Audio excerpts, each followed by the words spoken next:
It was the early hours of July 17, 1918. The Romanov family had been prisoners for over a year.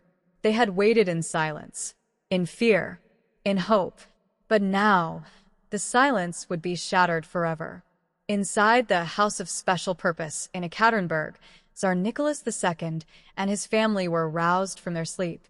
It was nearly 2 a.m.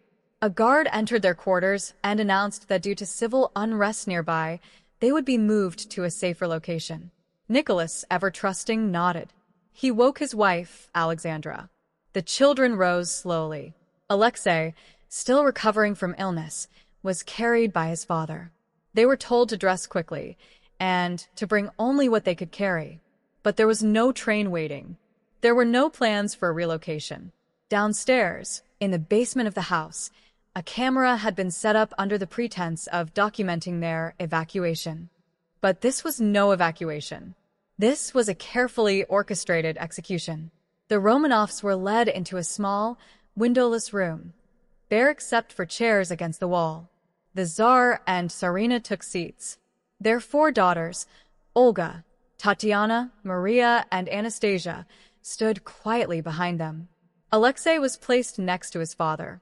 With them were a few loyal servants who had refused to abandon the family.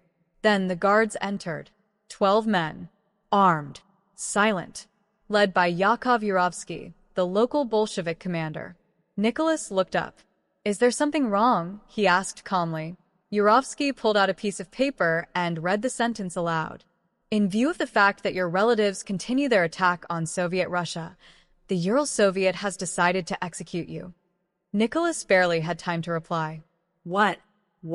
The shooting began immediately. The Tsar was shot first, multiple times in the chest and head. Alexandra was next. Chaos followed. The small room filled with smoke, gunfire, and screams. Bullets ricocheted off the walls. The guards were disorganized, confused.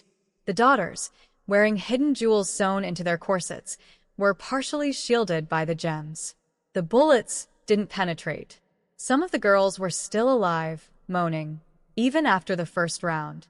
The guards resorted to bayonets, to pistol shots at close range. It took nearly 20 minutes for everyone in that basement to be silenced. Even then, it wasn't truly silent. Outside the house, the city of Ekaterinburg slept. The world had not yet heard the echo of this crime. The bodies were stripped, burned, and buried in a forest outside the city. Acid was poured on their faces to prevent identification. The burial site was kept secret for decades, hidden beneath Soviet lies and historical fog. For years, the truth was buried alongside the bones. Rumors would spread that Anastasia survived, that Alexei escaped, that a royal child had been hidden away. But the truth, when it was finally uncovered decades later, was even more horrifying than the myths. The Romanovs had not just been murdered. They had been erased, systematically, brutally, and in the dark. It was not just the end of a family. It was the end of an era,